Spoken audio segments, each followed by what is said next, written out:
And, coming into the space, I never thought it was for me. I didn't see a lot of people who looked like me, talk like me, have a funny accent, put up their work on as NFTs, And I think I didn't even know about Osinachi back then.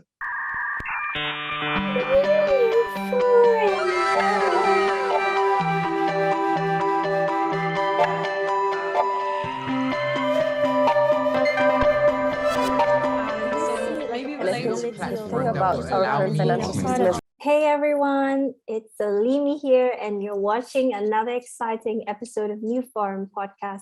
NewForum is a community podcast inviting visionaries, creators, and investors to spark accessible conversations on the topics of crypto, the metaverse, NFT, and everything Web3. And on this episode, we have an incredible guest representing West Africa, precisely Nigeria. Owo. He's an artist who creates visually provoking art inspired by African culture. He's the creator of AfroDroids, and we're going to hear more about that shortly. His art has been featured in Art for Vogue and GQ magazine. We'll be chatting about his experiences as an artist from what we call the emerging market in Web3, his vision and mission as a creator of AfroDroids, and the benefits of NFTs in developing countries. We can't wait to tag along into Owo's world in this episode. Hey, Owo, I am quite thrilled to have you on this episode of NewForum. Thank you so much. It's an honor to be here and a privilege. I always love talking about NFTs, chatting about Web3 and what it has in stock for emerging markets. And I'm super excited to be here. Amazing. And I am super curious to hear about your story, your background and experiences, and how Web3 started for you as someone from the emerging market. Oh, yeah, absolutely. So for me, I have a background I've always been an artist, mostly a painter. So back in 2009, I was mostly doing painting on canvas and mostly painting landscapes. I think that's one of the reasons why I love making landscapes so much. But along the line, I kind of got this growing desire to kind of reach a larger audience, because with painting on canvas back then, you just put it on a wall, someone buys it, just puts it on his wall. And I was limited by my location. Only Nigerians or people in the particular state I was in could collect my work. So with that burning desire, I kind of delved into digital medium. So mostly doing animations, 2D illustrations, then eventually moved on to 3D work. And then did a course in advertising, art direction in advertising, then, worked in advertising for a couple of years. Then while I was still working in advertising, I think my last job before I finally took the plunge into Web3 was for an exchange. So working in the exchange, I was exposed to a lot of things in terms of crypto, seeing how much volumes were in circulation, seeing all these things happen right in front of our eyes. And, I always ask myself, like, why can't we be part of this? Why do I always have to do just the advertising and invite people to come make money and experience this new technology? And I'm not embracing it that much. Kind of felt hypocritical. So back in late 2020, November, I saw a couple of my motion design friends talk about crypto art. Back then it was crypto art. So saw a lot of people say, oh guys, crypto art is so amazing. Saw people tweet about it, saw Donnell tweet about it, saw a couple of people in the motion design space talk about it, because these were people who were making work, putting it out there, educating people. Don Allen, for example, was educating people every day on Instagram. He would just do a live stream, and he just loved educating people, but he wasn't getting rewarded for most of this. So most of the artworks, he puts it out there on Instagram. A lot of people like it, thumbs up and all of that. But there was on this particular day, we saw him make this whole artwork, and the next day he posted on his story, like, guys, the work I did and sold, I think it was like for $300. He was so excited. And you could tell, because this is something you could have put out there and nobody would. They would just like your family, friends, and tell you, yeah, you're doing great. But, he got rewarded for just showing up every day and educating people. So that's why I kind of piqued interest. He was the first person I ever asked for help in terms of NFTs. He sent me a couple of platforms. Yo, you should check this out. He told me should check this, should do this, the free ones, OpenSea, blah, blah, blah. I think I applied to Known Origin. I got accepted to Known Origin late January. And that was during the period where I started making art every day. And my first ever NFT, I didn't even believe this was for me, I was just curious about this new technology and how powerful it is in terms of us as artists having the freedom to do what we want to create, what we want to create. Because, if you ask anybody who is in advertising, especially, there was a video I worked on for four months. And at the end of the day, the client was like, I don't like it. And it was really heartbreaking because you pour in a lot of energy into thinking about new concepts, coming up with all of these interesting things. And, most of the time, clients don't really know what they want, but they actually came back and like, oh, whatever happened to that video? I think we like it now. Like, what's wrong with you guys? It was just interesting seeing how powerful the technology is.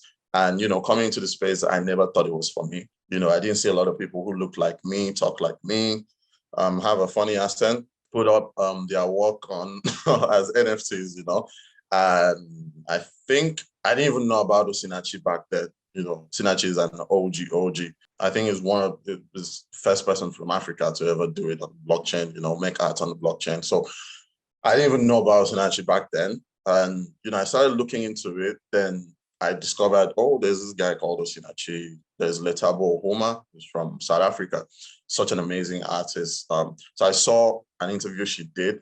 Just listening to them was so inspiring and amazing. And I thought to myself, maybe I'll try it. So my first work, I told my colleagues, I was so excited, told my family, like, yo, I'm putting my first work on the blockchain. So it's kind of my profile picture on my Instagram. This is a mask, the Benin mask with a mask wearing a mask. So I love it. Like, yeah, it's such an historically relevant piece of work. Personally for me, when I created that, it was an homage to the artists that came before me, because I think Benin art in of itself, like there's so many things in Africa that are like way ahead of their time in terms of how it was being done. Look at the Egyptians, for example. Nobody still understands how the pyramids were made, So you see all of these things. I was just fascinated by the mask. And the more I look at it, the more it spoke to me. And funny enough, the mask was carved in the same century when the bubonic plague happened, where all the doctors used to wear all these long, big masks, where they put spices inside the mask so that they don't get attacked by fleas and everything. Later to find out that it was just because of what they were wearing. It's not even because of the spices. So it was during the same time. So it was just funny, like imagining what if my ancestors were alive during COVID period? How would they put out this work? Like, how would they reimagine it? And for me, I just imagined seeing everybody with a mask, like, we used to be so free, then all of a sudden we're all covering our faces. Right. I just had to put a mask on it. So it happened, I put out that work and I was so nervous, I didn't even think anybody. I gave myself 1 week and told myself after 1 week, if it doesn't sell, maybe I don't know what I'm going to do. Oh no. But I put it up. I was like, I used all my, which is something I'm still going to talk about. I used my paycheck to pay for the gas fees. Like, I was broke for 2 weeks because I was getting paid every 2 weeks. So I had to, my neighbor didn't even know we used to work together. So she didn't even know, I had to, if you're going to work, can you take me in your car or something? So her husband would come, I would just hitch a ride with them to work, couple with them. I was broke. I used all my money to mint NFTs. Gas fees were crazy. And there's this crazy restriction in Africa trying to get cryptocurrencies. So the whole process was stressful. I was stressed, nobody told me about that aspect of it. Minted it. I was like, man, I put my last box on this, but I'll just wait for my paycheck. Then put it out there. I was in the office. I was telling all my colleagues, man, I hope this thing sells. Then when I was coming back from work, I got an offer, I think it was 0.5. I was like, what? That's insane. Back then it was, a little bit over 1,000. So it was a lot of money in my own opinion, I was surprised. I never imagined someone like me would put out work there, because I thought I was creating only for Africans, mostly Nigerians loving what I was making. I mean, who would want to be interested in an old mask wearing a mask, you know? So I reached out to the collector. I didn't know who he was. I reached out to him. I was like, oh, he was from Australia. I was like, hey, man, thank you so much for, collecting my work. Kind of curious, like how you found out about and he was like, oh, he's been following me for a year. And he was waiting for when I will actually make NFTs. What? Yeah, it was crazy. So it kind of put this whole idea in my head, like, something my mom used to tell me: when the student is ready, the teacher appears. Kind of, Africans with the parables and everything. So yeah, it kind of the word kept ringing in my ear, like, there's always been demand for it. I didn't just put it out there, So yeah, that was kind of how I came into the NFT space, and how I sold my first NFT. And from there I minted another one. I sold for 1 ETH. I was like, yo, this is insane. Then I created the first ever AfroDroids, and it sat there for 3 months. Nobody wanted it. I was like, man, I messed this one up. Why did I decide to? I had a good thing working for me with the mask, and I then went and did robots and Africans. Maybe Africans are not just ready for this story. Like, I felt really bad, but like, it just sat there. I was like, yo, it's insane. I just had this whole theory, like, as long as I'm not paying money to keep it on the blockchain, eventually someone will see the value in what I'm creating. So yeah. That's an incredible story. And I'm curious to know, what, if you had to say, like, what was that one thing that was the most challenging for you when you were trying to like mint your NFT? Because I'm sure most artists from the emerging market experience this, and not so many people might know, in the broader picture. So if you could touch on that a bit. I think the most challenging thing would be, back then, it was when the government in Nigeria really clamped down on, DEX exchanges, crypto exchanges, centralized exchanges rather. And there was all these regulations about, people were getting their account blocked for just quoting crypto as description in their bank transfers. So it was really crazy. And the way it is with emerging markets, they always find ways to adapt and everything. So for a while, people were stuck, like couldn't move their money around. Most of these crypto exchanges, like I can remember the day we were in a meeting trying to come up with a concept to sell one part of the product that we were launching. Then someone in the meeting was like, guys, have you seen what's trending on Twitter? And it was, the government put out a new memo saying any bank doing, anything with crypto, they're getting sanctions and all of that. So it was really crazy. Here we are trying to come up with a new advertising plan for this project called Big Brother Nigeria. We're just brainstorming then. Boom, there's no business anymore. And there's 300 staffs in this building. That's the first thing that came to my head, was like, we're all getting fired. So it was crazy, right? Right. And so people couldn't move money. We had people come to the office, they were complaining, So this whole P2P thing, it was there, but it wasn't really popular. So peer-to-peer transactions. So had people who had cryptocurrency and people who had the local currency now exchange between themselves. So if you have crypto and I have the local currency, in my case, which is Naira, you send me the crypto, I send you the Naira. So had to build this whole system. There are certain platforms who really clamped down on it, built it. So it was difficult trying to get crypto. Then gas fees were expensive. It was insane because, with Ethereum, everything is so expensive in terms of transaction fees and all. So nobody told me there is this whole, I had gas fees. I was like, gas, are we buying petrol or something? But when I got there, I saw the gas fee and I had to pay. I was like, why am I paying for the gas? That's when I realized that the money I transferred to my MetaMask wasn't. So I had to go back, move all the money I had, by Ethereum, because it was always fluctuating. It's high today.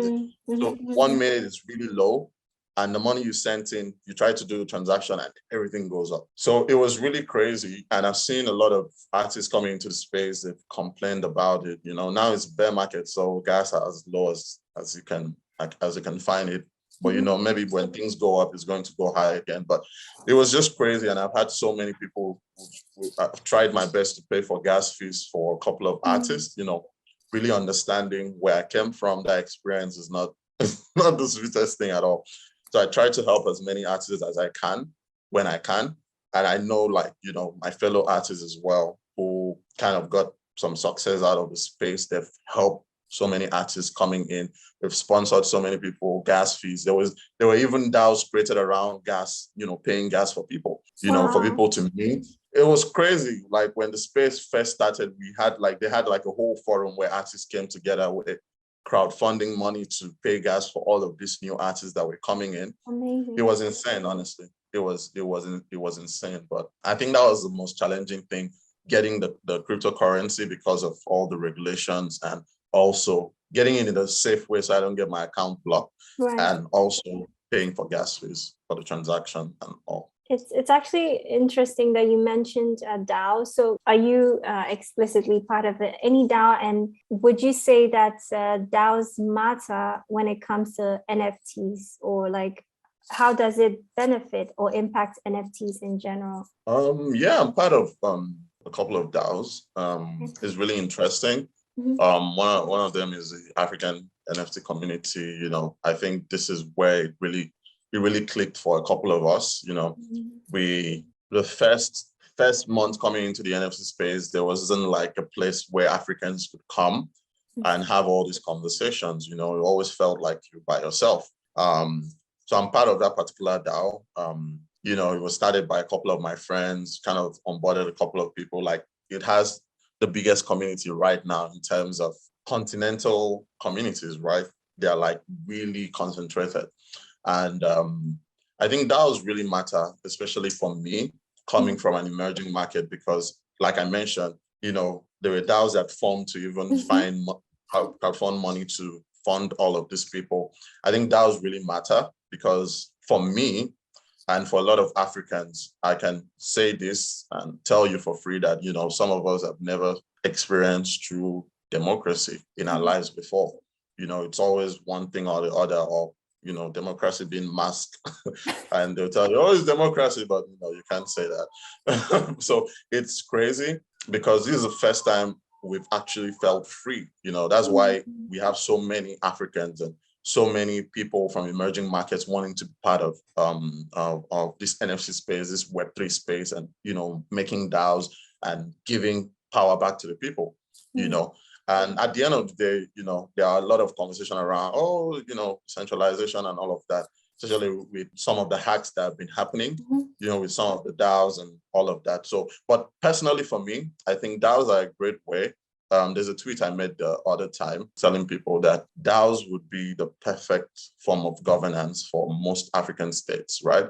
Most African countries, because it will really give power back to the people. At the end of the day, it needs to be controlled in a way, because giving power back to the people in a lot of ways creates a lot of problems, not to sound negative or whatever, but, it still needs to be controlled in a certain way, which, a lot of DAOs are kind of figuring it out as we go. I believe if anybody tells you in this space that they understand everything that's happening, they're lying. We're all making it up. It's like, I think I was in a space, there's an African that was on space, was it Notion? And he came in and he said something that was really profound. He said, the NFT space is kind of like flying an aeroplane while building it at the same time, which is the most extreme thing you can do, right? So you're flying, you're building, you bring in some of this part. So building in public is kind of crazy because you get first a lot of criticism, people telling you this is how you should do it, this is how you should do it. But I believe that DAOs are here to stay in terms of how they're giving back power to the people, and in terms of how much it is helping this ecosystem. So yeah, DAOs are here to stay. I'm all for DAOs. If there's a way we can convince our governments to become a DAO, there's a way we can, deal with all the corruption, because you wouldn't be able to take money without being accountable for it. Right now, anybody can steal. People know, you really want to talk and get killed or something. But not to be on the dark side, but yeah, I think it would be the truest form of governance. And it can really help a lot of emerging markets, and can really give back power to the people. That's what I believe DAOs can do. Yeah, I think that makes a lot of sense. I definitely doubt that the government is going to give all the power away, especially in Africa. I mean, not just in Africa, I mean, the world, like, obviously, the government, thrives on power and being able to control to a certain extent. And even like within DAOs, there's like DAO structuring, DAO, governance and all that. And even within a DAO, there's some form of organizing. Like, it's not just, yes, of course, everyone has the power and everybody gets to have a say, but there is some sort of structure that controls things to an extent, and like you said, it's still being figured out. But the point is that for me, it's just knowing that a DAO was, like, as you shared your experience, like, you can hear all the theoretical stuff about DAOs, but then you are sharing your personal experience with DAOs and how it helped, amazing artists and talents who are trying to mint their NFTs, who are trying to put their work out there, but didn't have the means. And through a DAO, this was able to happen. And that's very powerful in itself. And so, we're speaking about DAOs and NFTs. I guess I'd love to hear your definition of what an NFT is. If, let's say, you were trying to explain an NFT to someone from the emerging market or somebody who wants to understand it more, how would you break it down? And how are the developing countries or nations benefiting the most from NFTs? So how could that be? Yeah, absolutely. So, every time anybody asks me for, what the definition of NFTs, I just tell them it's proof of ownership, right? It's just proof that I own this, right? And in a lot of ways, right, we are lucky that NFTs started with art, because it could have started in any industry, right? It could have started in real estate, it could have started somewhere else, but, we're just lucky it started with art, So most people limit NFTs to just art. I don't think it's just limited to art, because the core of human existence is we always want to own something, whether it's trade by barter or whatever. And, I own this animal or whatever. I don't know, gave someone an idea to say, I own this animal. I'm still trying to get to the roots of everything, but, these are weird questions I ask myself anyway. I'm sorry about that. But in terms of ownership, I think that for every artist I talk to, I just let them understand that NFT is just for ownership. It started with art because of all the, the forgery and everything that's centered around art. I mean, how do you know you have the real Mona Lisa? How do you know you have a real Basquiat piece? How do you know you have a real Owo piece, right? How you know that is what NFT offers in terms of, you own this, and there's proof that you actually own it throughout the multiverse, throughout the metaverse, throughout galaxies, throughout universes. You are the rightful owner to it, and nobody can compromise it, right? So I think it's so beautiful, because what it has done, especially for emerging market, because I usually tell people that at the core of everything is, whatever philosophy comes up in terms of religion. Like, if you come to Nigeria, you go to West Africa, the way religion is practiced is related to what people are going through.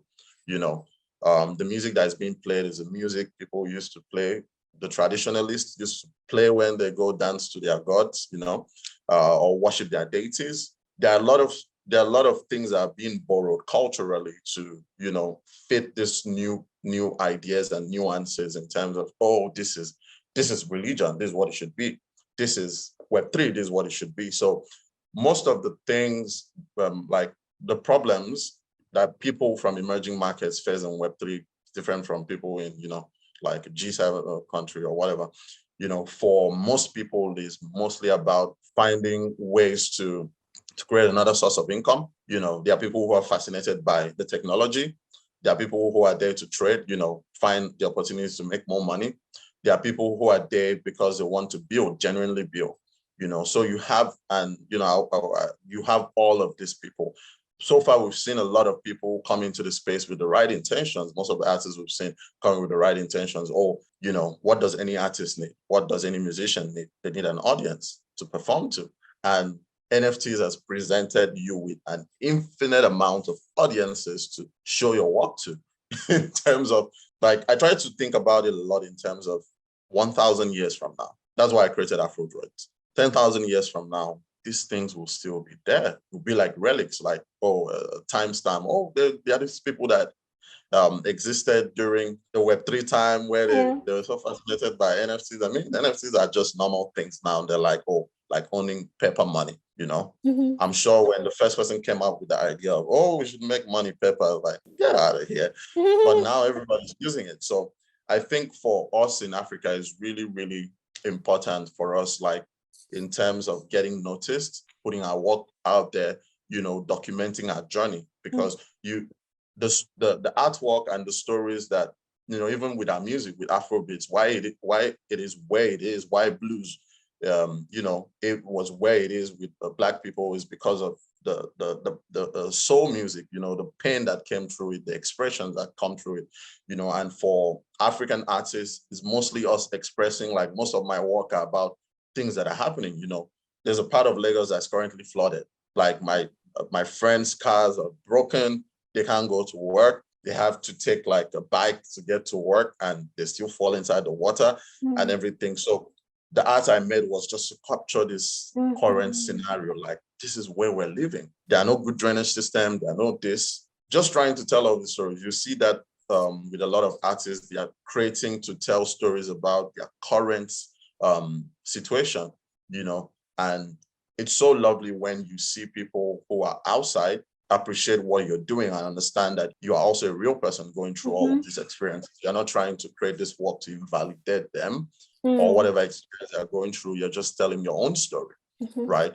So it's just beautiful. You know, we have so many stories to tell. Like with African, I think one of the things that compelled me to making art every day was the fact that we had all these mythologies that people don't really talk about. You know, in terms of, Greek mythology is beautiful, but when you talk about the flying demon on the carpet and people say, it's Africa, you should get that out of it. Like my mother did to me when I was coming up as a sculptor. I sculpted this mask and she was like, don't bring that thing into my house. You have started worshiping demons. All of that. So yeah, it was crazy. It's crazy, you know, but I think for us, it's just our way of, you know, letting the world know what's happening, you know, the current state of things, and also benefiting from this new technology. I think for me, I'm always fascinated by how much freedom this has given us. Nobody is regulating it, regardless of how you speak, what you look like. You can create your work and put it on the blockchain, and people, you know, can reach this vast audience that I told you, you know, traditional art didn't really do it for me. So I'm still fascinated by this technology. I know a lot of people are. And, you know, the monetary aspect of, you know, work that you could have just put on Instagram and your family members would be like, thumbs up. They can now, someone can get it, can own it, you know. So I think it's beautiful. It's a beautiful time for Web3, for emerging markets. Yeah. That's awesome. And I want to hear more about AfroDroids. I feel like we didn't touch it. You're a creator of it. So yeah, what's the vision of it?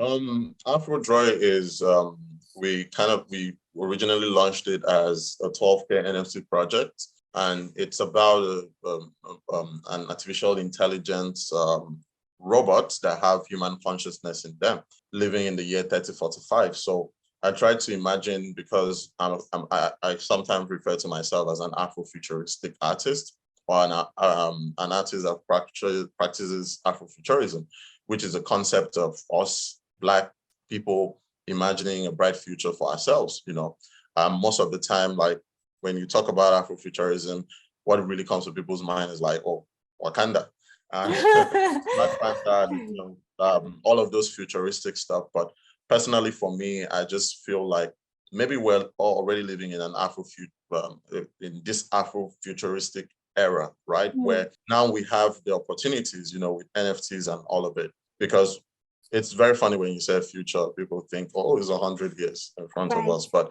future could just be maybe tomorrow, and all the things that are happening. So I think we're living in that time already because of the decentralization and all the things that are happening, creating a level playing field, maybe not so level, but at least a playing field, let's not say level, but a playing field for us to participate in.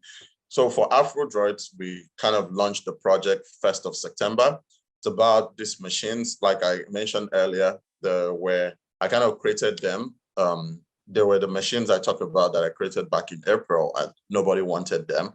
And it just stayed on the blockchain for 3 months, and I couldn't sell one. I wasn't really interested about, selling, but you're seeing the reception of the story. So it kind of put a wet towel on my head, like, oh, maybe people are not really interested about hearing African robots roaming the streets or something. So, but I kind of reimagined the story, created the character, made it more interactive, like a version 2 of it. Then we dropped it, sold out really fast. I think it went in 11 minutes. That's when we sold out. But we had a pre-sale list and all. Like selling 12,000 artworks. It was crazy. It was an emotional night for me. But I think what really pushed me to do that was, I was more interested in the storytelling.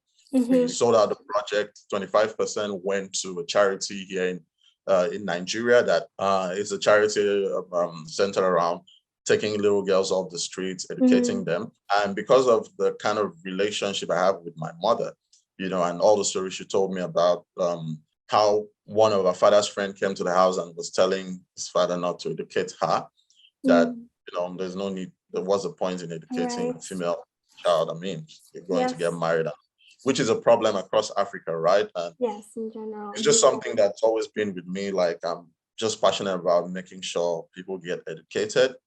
So we donated to them. They built a school, which I went there, we commissioned it. I saw and one of them asked me, Uncle, what's a metaverse? And I froze, and I was like, oh, it's this place in the sky. Yeah, that was funny. I hope I didn't mess up NFTs. I hope you did it right. Yeah, so hopefully I didn't mess up NFTs. And they were like, oh, would you come teach us? I'm like, oh, we'll try, but leading artists at AfroDroids, I might not really have the time. But it was wonderful seeing them and seeing how much impact NFTs can really do, which is what we're talking about for emerging markets. Because the next project I'm kind of working on is called Meta Water Project, which is using NFTs to provide waters in some of these communities that they don't have water. But back to AfroDroids. So we did that, built the school, commissioned it. They're building a hostel now. I think it'll be done soon for the kids, because most of them come from very bad background where parents are always fighting. It's not the most conducive environment for kids to learn, because most of them even have to go through therapy when they are brought to Dreamcatchers Academy. Most of them, you see them when they came there, and before, it's like a miracle, honestly. But I believe that we don't have to always wait for help from the outside world. We can do our bit to, help some of these people and also help ourselves. So we did that. We launched the project. Right now, we are releasing the comic book soon. The airdrop is going out this week, and we have the actual drop in the next couple of weeks. There's a comic book around the story. So for me, the AfroDroid story is just about these machines living with human consciousness. And for me, every time I watch a sci-fi story, it's all about, oh, this is where technology is going. What about the humanity aspect of it? That's why a lot of people not really care about sci-fi. I mean, maybe some people might not really be alive when it happened, but when you bring the human elements to it, because things like emotions, things like the human consciousness is things that still baffle a lot of people. Even scientists are still baffled by how much we keep learning on a daily basis in terms of human consciousness. So I thought to myself, what if you take the human mind, put it in a machine? Because most of the movies you see and the stories you see is, oh, the machines will kill the humans, or humans will treat the machine like trash, and the machines will still end up killing the humans.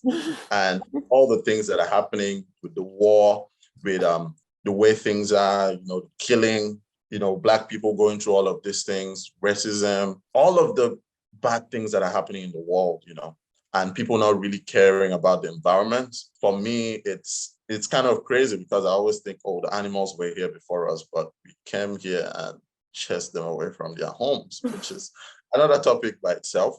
But just taking the human mind and putting it in a machine, if the world ends, because most people say, oh, let's move the entire civilization to Mars. Like, normal African man would not be able to afford that trip. Maybe a couple of rich people do, but a lot of people might not be able to afford that trip. So a lot of people will be left behind if that happens. Exactly, to die or whatever. So what if we could take the money we're trying to use to move people there, which is a very fancy thing, colonizing another planet is beautiful. But what if we use the money to make the planet better? Wouldn't it be cheaper? You know, something I just keep thinking to myself. I think it would be a cheaper option and accommodate more people. So creating AfroDroids was like bringing awareness to all of these things that are happening. Because if we don't pay attention to it, we might not have a world or an earth to live for the next generation that are coming after us, you know. So it's just like, oh, what if everything blows up, there's a doctor that found a way to move the human mind into a machine. And he did that, you know. And there's all like this, we've written about stories that for AfroDroids alone, we've written stories that can last for the next 50 years.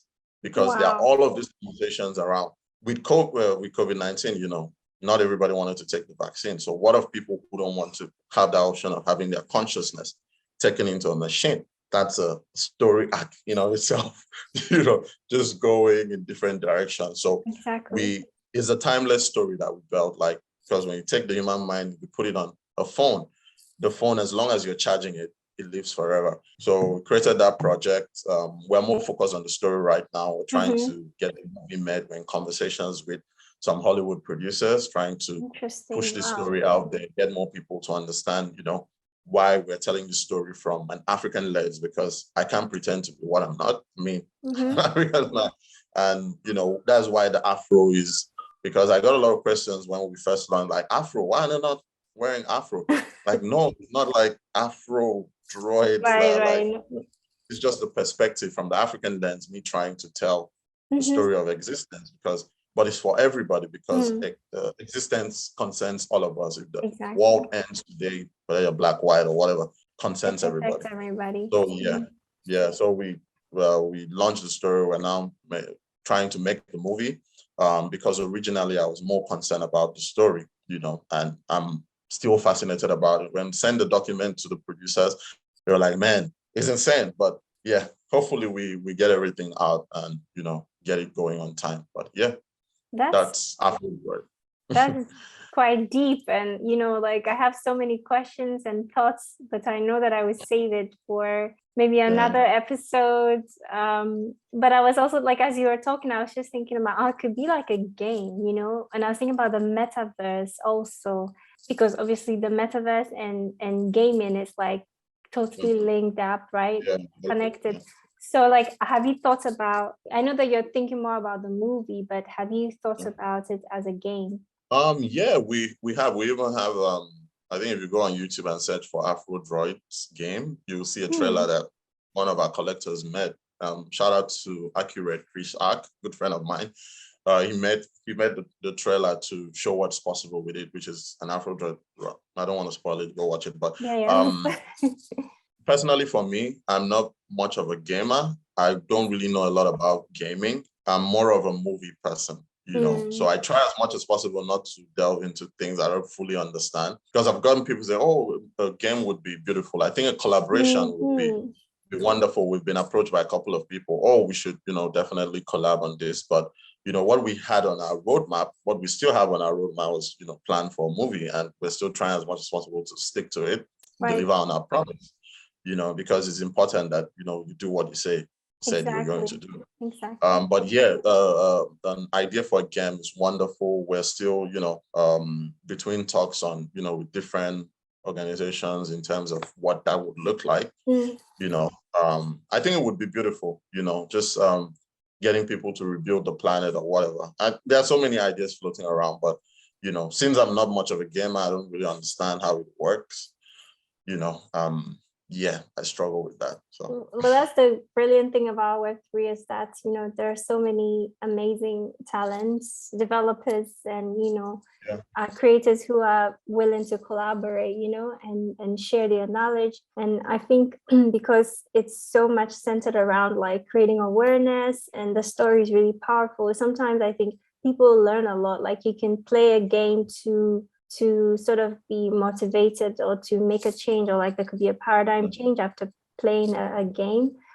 Even some social problems can be solved through just like playing games and having the understanding. So I think that's exciting. And that's one of the things I like about, the idea of the metaverse as well, as simulating, this sort of, if we do this and if we do that, this is what could happen to the planet. But then sometimes it's just too far away. Like we hear it, we watch the news, but imagine like being in a role in a game and it actually happens, it might hit you. Of course, movies are also very powerful. And I mean, the Western culture has influenced the whole world through Hollywood movies, I must say. So yeah, movies are also powerful. So yeah, I mean, this honestly has been such an amazing conversation. And before I let you go, I want to ask you if you had to leave like a few words to any talent or artist from the emerging market who is trying to make it, who is just like maybe a little bit torn between these two worlds of Web2, Web3, and how to navigate it, what would you say to them? I mean, if they've listened up to this point, they know that it's a very, very challenging space, but it's not impossible. I believe that, everything is possible if you really want to do it. So I would say if you want to tell your story, definitely put it out there. I mean, all the things that are existing now, I kind of pulled it out from the sky. It wasn't existing before now. All the artworks I've made, close to 400 artworks every day. Especially making all these artworks in Nigeria is like the most extreme thing you can do because of electricity is an issue. And all of this, it's so challenging to make art there, man. And like I've had friends who tried to make a movie and at the end of the day, they just gave up because of how crazy it was and challenging, But I would say it's not impossible. I mean, I've done it, so it's not impossible. So you just try as much as possible to be original, if you're an artist. I mean, someone said something the other day, was like, oh, look at Burna Boy. Burna Boy sings about 80% of his catalog is in Yoruba or native language, but people still love his music for some reason, He's not singing in English, kept it original, kept the same vibe, and it's so beautiful to see that, you can do what you love and get rewarded for it. So, I mean, be original, everyone else is taken, and try as much as possible to always keep an open mind, because this space we're in, the technology is so fast paced. And, you have to keep an open mind to be able to learn every day, to be able to take in new information, even if it means, sitting down. The other day, I was learning about a DeFi protocol from this 13-year-old on YouTube. And it was just crazy having to sit down and listen for hours, But that's what you got to do to, keep growing, keep being out there. So, yeah, just keep an open mind, keep on learning. Be yourself, and try as much as possible to be present, genuinely present. Get yourself really involved in the community is the best way to get ahead. Yeah, I really admire your tenacity, like in general, and how far you've come, and not giving up, and also being able to share your story on this podcast. I think there's just a lot of insights in there. So yeah, thank you so much, Owo, for your time today. And I'm wondering, where can our listeners or our community find you on your social platforms? Because I'm pretty sure they would love to follow you and see how AfroDroids turn out. Yeah, absolutely. So for AfroDroids is AfroDroids with an S on Twitter and on Instagram as well. For me is Owo Anietie, that's OWANIETIE on Twitter and on Instagram. I post if you want to see my whole catalog of work, I recommend you go to Instagram, because everything is properly curated and you can just keep scrolling, just keep scrolling, you see some of these works, and, to keep up with, because I'm still going to be creating. I don't think I'm stopping anytime soon. So yeah, just check out some of my works. Instagram, again, is Owo Anietie, Twitter, Owo Anietie. I'm always tweeting about crazy things and, posting Afrobeat music recommendation and even just music, on my Twitter. So amazing. Thank you so Yeah. much. Really, thank you. And we will definitely be checking your work out. And thank you all for being a part of today's forum. If you want to get more involved in our community, make sure to follow us on our social platform. IG is newcoin.nco and our website is newcoin.org. We also have our Discord community, and we will have all the links, including always links, in the description below. We will thank you again, and we will see you in the next episode.